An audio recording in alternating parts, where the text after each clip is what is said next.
رب اشرح لي صدري ويسر لي أمري واحلل عقدة من لساني يفقهوا قولي رب زدني علما وارزقني عملا سبحانك لا علم لنا إلا ما علمتنا إنك أنت العليم الحكيم.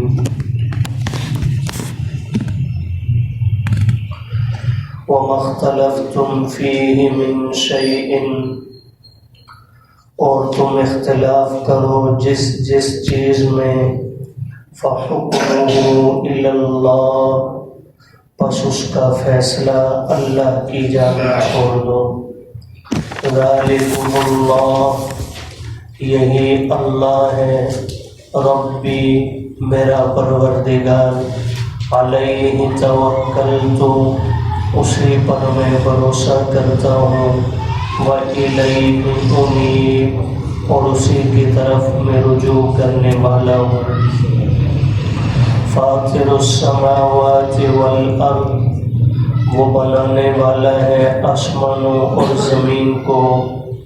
جعل لکم من انفسکم ازواجا، بنایا اس نے تمہارے لیے تمہارے ہی نفس سے جوڑا. وَمِنَ الْأَنْعَامِ أَزْوَاجًا، اور چوپایوں میں سے بھی جوڑا جوڑا. يَذْرَؤُكُمْ فِيهِ، وہ پھیلاتا ہے تمہیں زمین میں. لَيْسَ كَمِثْلِهِ شَيْءٌ، نہیں ہے اس جیسا کوئی بھی. وَهُوَ السَّمِيعُ الْبَصِيرُ، اور وہ سننے والا دیکھنے والا ہے. لَهُ مَقَالِيدُ السَّمَاوَاتِ وَالْأَرْضِ، اسی کے لیے ہیں چابیاں آسمانوں اور زمین کی. يَبْسُطُ الرِّزْقَ لِمَن يَشَاءُ، کشادہ کر دیتا ہے روزی جس کے لیے چاہے. وَيَقْدِرُ، اور تنگ کر دیتا ہے جس کی چاہے. إِنَّهُ بِكُلِّ شَيْءٍ عَلِيمٌ، بے شک وہ ہر چیز کے بارے میں جاننے والا ہے.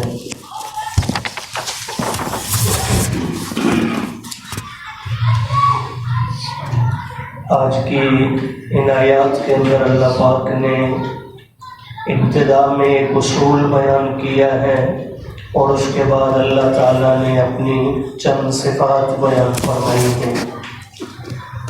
اصول یہ بیان فرمایا کہ اگر تمہارے درمیان کسی بھی بات میں اختلاف پیدا ہو جائے، دو جماعتوں کے مابین، دو افراد کے مابین، میاں بیوی کے درمیان، والدین اولاد کے درمیان، پڑوسی پڑوسی کے درمیان، کسی بھی اعتبار سے کوئی بات مختلف فی ہو تو اس کا فیصلہ اللہ پر چھوڑ دو. اللہ کی طرف رجوع کرو کہ اللہ کا قرآن کیا کہہ رہا ہے، اللہ کے پیارے حبیب صلی اللہ علیہ وسلم کی احادیث طیبہ کے اندر اس کی کیا رہنمائی موجود ہے. تو جب اللہ اور رسول کی طرف رجوع کریں گے تو انشاءاللہ وہ مسئلہ، کیونکہ اللہ اور رسول کے فیصلے میں کسی کا انفرادی مفاد نہیں ہوگا بلکہ دونوں کا فائدہ ہوگا. ورنہ دنیا میں بڑے سے بڑا قاضی بھی لالچ میں آ کر مفاد میں فیصلہ دے سکتا ہے، لیکن اللہ اور اللہ کے رسول کا فیصلہ کبھی مفاد میں کسی ایک کے نہیں ہوتا ہے، جانبین کے فائدے میں ہوتا ہے. تو ارشاد فرمایا وَمَا اخْتَلَفْتُمْ، اور اگر تمہارا اختلاف ہو فیہ، کسی بھی کام میں، من شیء، کسی چیز کے بارے میں، فَحُکْمُهُ إِلَى اللَّهِ، تو بس اس کا فیصلہ چھوڑ دو کس کی طرف جی؟ اللہ کی طرف. سیدنا فاروق اعظم رضی اللہ عنہ کا زمانہ مبارک تھا. ایک دن آپ جمعہ کی نماز کے لیے تیاری کر کے، کپڑے بدل کے، نہا دھو کے آپ مسجد نبوی کے لیے نکلے. گھر بھی قریب ہی تھا، تھوڑے سے فاصلے پر. رستہ کے اندر اچانک حضرت عباس رضی اللہ تعالی عنہ، جو حضور علیہ السلام کے چچا تھے، ان کا گھر موجود تھا. ان کے چھت کے پر نالے سے نیچے بعض روایات میں آتا ہے کہ کوئی جانور مرغ وغیرہ ذبح کیا گیا اور اس کا خون بہ رہا تھا، اور بعض میں ہے کہ نہیں بارش ہی کی وجہ سے پانی جمع ہو کر نیچے بہ رہا تھا، تو وہ پانی آپ کے کپڑوں پر گر پڑا، آپ واپس لوٹے، جا کر اپنے کپڑے تبدیل فرمائے اور آئے اور آ کر پوچھا کہ یہ گھر کس کا ہے؟ بتلایا گیا حضرت عباس کا، جانتے بھی ہوں گے لیکن مجمع سے گواہی لینے کے لیے استفسار فرمایا، تو فرمایا کہ چونکہ اس پرنالے کی وجہ سے نیچے سے گزرنے والوں کو تکلیف ہے اور یہ پرنالہ مسجد کے صحن کی طرف بھی ہے، تو اس لیے عامت الناس کا فائدہ اسی میں ہے کہ اس پرنالے کو یہاں سے چینج کر کے دوسری طرف لگا دیا جائے۔ فرمایا حضرت عباس کو بلاؤ، تو پتہ چلا کہ حضرت عباس گھر پہ نہیں ہے، تو حضرت عمر امیر المومنین تھے، حاکم وقت کو شریعت کی اجازت دیتی ہے، آپ نے فیصلہ فرمایا کہ یہ پرنالہ اتار دو اور اس کی دوسری سائڈ پہ سے لگا دو تاکہ لوگوں کو تکلیف نہ پہنچے۔ پرنالہ چینج ہو گیا، حضرت عباس شام میں گھر لوٹے، دیکھا پرنالہ اپنی جگہ پہ نہیں، پوچھا یہ کس نے تبدیل کیا؟ فرمایا حضرت عمر امیر المومنین نے۔ کہا عمر کون ہوتے ہیں اس پرنالے کو چینج کرنے والے؟ اب آج ہم میں سے کوئی ہوتا نا تو کیا کرتے ہیں، سیدھے حضرت عمر کے دروازے پہ جا کے دستک، تو کون ہے میرا پرنالہ چینج کرنے والا؟ ہم یہی کام کرتے ہیں، حالانکہ یہ اختلاف کے حل کا طریقہ نہیں ہے۔ شریعت کی طرف جائیں۔ اب آج کی عدالتوں پہ تو کیا بھروسہ، لیکن اس وقت کی عدالتوں سے قرآن اور سنت کے مطابق فیصلے ہوتے تھے۔ سیدھا حضرت عباس، حضرت کعب رضی اللہ تعالیٰ عنہ جو چیف جسٹس تھے اس وقت مدینہ کے، ان کے پاس پہنچ گئے اور جا کر درخواست دائر کر دی کہ عمر نے میرے گھر کا پرنالہ میرے پوچھے بغیر چینج کر دیا ہے، آپ ان سے پوچھیے انہوں نے ایسا کیوں کیا۔ وہاں سے آرڈر جاری ہوا، 22 لاکھ مربع میل کا حاکم مجرم کی صورت کے اندر عدالت میں آ کر کٹہرے میں کھڑا ہوا سوال کا جواب دینے کے لیے۔ چیف جسٹس نے سوال کیا عمر آپ نے کیوں کیا؟ فرمایا عامت الناس کے فائدہ کو مد نظر رکھتے ہوئے میں نے یہ تبدیلی کی ہے، حضرت عباس راضی نہیں ہے تو میں تبدیل کر دیتا ہوں۔ حضرت عباس نے بھی جب یہ سنا تو فرمانے لگے میں بھی اعتراض کبھی نہ کرتا آپ کے فیصلے پر، لیکن حقیقت یہ ہے یہ پرنالہ میں نے نہیں، یہ اللہ کے پیارے حبیب صلی اللہ علیہ وسلم نے اپنے ہاتھ مبارک سے لگایا تھا، اس لیے مجھے اعتراض ہے، حضور کا لگایا ہوا پرنالہ آپ نے کیوں تبدیل کیا؟ تو حضرت عمر فرمانے لگے جسٹس سے، فرمایا اب فیصلہ آپ نہ فرمائیں، فیصلہ میں کرتا ہوں، عباس کو منظور ہوا تو اچھی بات ہے۔